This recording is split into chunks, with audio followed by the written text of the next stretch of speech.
அரச மலேசிய கடற்படையின் ஹெலிகாப்டர் ஓட்டுநர் ஒன் ரெசவுடின் கமால் அபிடின் உடல் முழு அரச மரியாதையுடன் நேற்றிரவு மணி 9:50 அளவில் கோம்பாக்கில் உள்ள ரவுடாத்துல் சகினா முஸ்லிம் மையத்து கொள்ளையில் அடக்கம் செய்யப்பட்டது.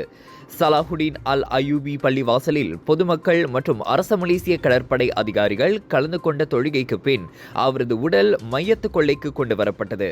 குடும்ப உறுப்பினர்கள், அரச மலேசிய கடற்படையின் அதிகாரிகள் மற்றும் ஒன் ரெசவுடீனுக்கு அறிமுகமானவர்கள் உட்பட கிட்டத்தட்ட 1000 பேர் அவரது உடலுக்கு இறுதி மரியாதை செலுத்தினர்.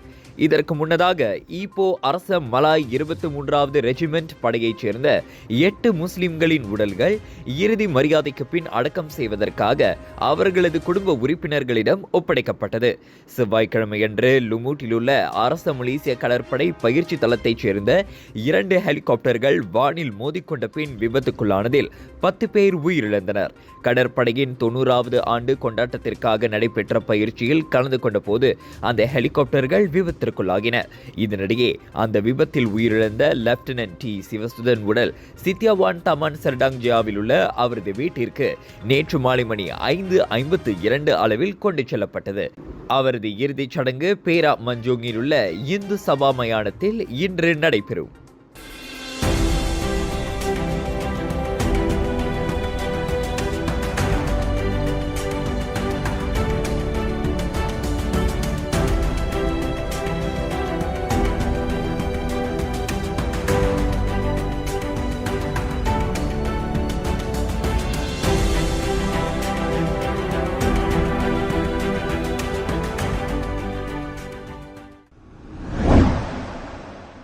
மே 11ஆம் தேதி நடைபெறும் ஸ்லாங்கூர் குவாலா குபுபாரு சட்டமன்ற தொகுதிக்கான இடைத்தேர்தலில் DAP-யின் பாங் சொக்தான் என்ற இளம் வேட்பாளரை பக்கத்தான் ஹரப்பான் களம் இறக்குகிறது. வீடமைப்பு ஊராட்சித்துறை அமைச்சர் ngா கொர்மிங்கின் பத்திரிகை செயலாளருமான 31 வயதுடைய பாங் சொக்தானின் பெயரை DAP-யின் தலைமை செயலாளர் ஆந்தனி லாக் நேற்றிரவு அறிவித்தார். கல்வி தகுதி மற்றும் அனுபவத்தை பரிசீலித்த பின் இந்த இடைத்தேர்தலில் DAP-யின் வேட்பாளராக பாங் தேர்வு செய்யப்பட்டதாக ஆந்தனி லாக் கூறினார். ஒற்றுமை அரசாங்கத்தை பிரதிநிதிப்பதற்கு ஆற்றலும் திறமையும் பெற்ற வேட்பாளராக அவர் திகழ்கிறார் என குவாலா குபுபாரு தமான் கமேலான் சேவை நிலையத்தில் வேட்பாளர் அறிமுக நிகழ்ச்சியில் உரையாற்றிய போது ஆந்தனி லாக் தெரிவித்தார். தென்னாக நேஷனல் பல்கலைக்கழகத்தில் மின்சார மற்றும் மின்னியல் துறையில் பொறியியல் பட்டம் பெற்றவரான பாங் இதற்கு முன் எரிபொருள், அறிவியல், தொழில்நுட்பம், சுற்றுப்புற மற்றும் பருவநிலை மாற்றம் அமைச்சரின் உதவியாளராகவும் DAP-யின் ஊபா டிவி தயாரிப்பாளராகவும் 2020ஆம் ஆண்டு முதல் 2022ஆம் ஆண்டு வரை இருந்துள்ளார். சுவாச பிரச்சனை, சளி, இருமலுக்கு உகந்த தீர்வு சைலஜா பேபி ஹெர்பல் கிரீம். துளசி, கரிஞ்சீரகம், கிராம்பு போன்ற மூலிகைகளால் கொண்டு தயாரிக்கப்பட்டுள்ள சைலஜா பேபி ஹெர்பல் கிரீம் உங்கள் குழந்தைக்கு சிறந்த தேர்வு. வெளிநாடுகளின் பேச்சாளர்கள் சம்பந்தப்பட்ட அனைத்து நிகழ்ச்சிகள் மற்றும் நடவடிக்கைகளை ரத்து செய்யும்படி உயர்கல்வி அமைச்சர் ஜம்ரி அப்துல் கடீர் உத்தரவிட்டுள்ளார். அண்மையில் இத்தகைய நிகழ்ச்சியில் கலந்து கொண்ட வெளிநாட்டு கல்வியாளர் ஆற்றிய உரை சர்ச்சையை ஏற்படுத்தியதை தொடர்ந்து இந்த உத்தரவு பிறப்பிக்கப்பட்டுள்ளதாக அவர் தெரிவித்தார்.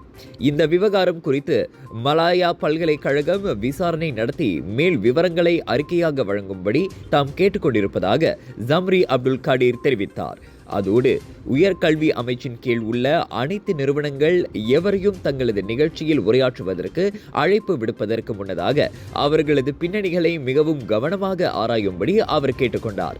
மலாயா பல்கலைக்கழகத்தில் நடைபெற்ற நிகழ்ச்சியில் அமெரிக்காவின் கல்வியாளர் ப்ரூஸ் கிலி யூதர்களுக்கு எதிராக 2வது படுகொலைக்கு மலேசியா முன்னெடுத்து வருவதாக கூறியிருந்தது தொடர்பாக சமூக வலைதளங்களில் குறை கூறல்கள் எழுந்ததை தொடர்ந்து வெளியிட்ட அறிக்கையில் ஜம்ரி இதனை தெரிவித்தார். 16 வயது இளம் பெண்ணிடம் பாலியல் ரீதியில் தாக்குதல் மேற்கொண்டதாக கூறப்பட்ட போலீஸ் இன்ஸ்பெக்டர் ஒருவர் கைது செய்யப்பட்டதை ஜொகூர் போலீஸ் தலைவர் M. குமார் உறுதிப்படுத்தியுள்ளார்.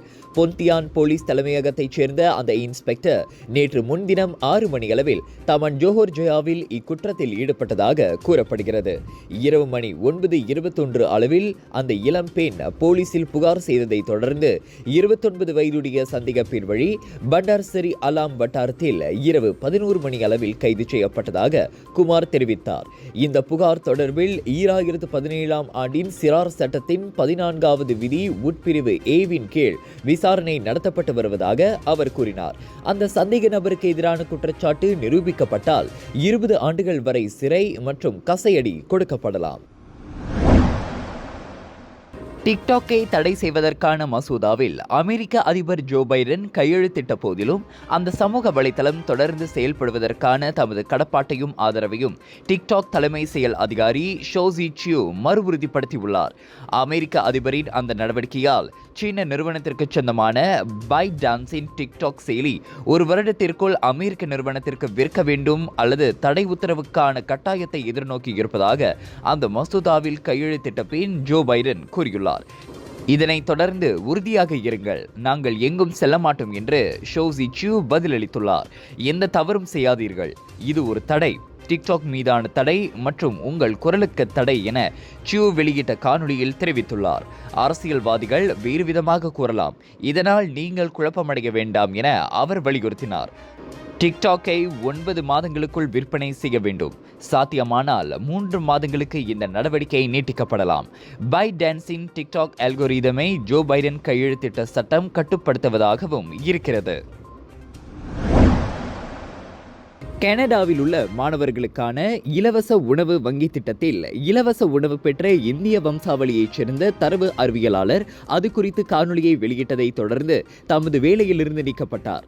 கனடாவில் டிடி வங்கியில் வேலை செய்து வரும் மெஹுல் பிரஜாபதி என்ற அந்த நபர் இலவச உணவு பெறும் காட்சியை கொண்ட காணொலி வெளியானது. உணவு மற்றும் மளிகைப் பொருட்களினால் ஒவ்வொரு மாதமும் கணிசமான பணத்தையும் தாம் சேமித்து வருவதாக வெளியிட்ட காணொலியில் அவர் விவரித்திருந்தார்.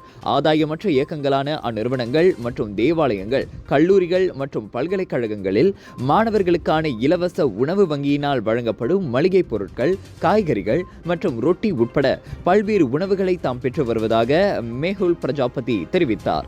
அந்த காணொலியை பார்த்த பலர் அவரை கடுமையாக குறை கூறினர்.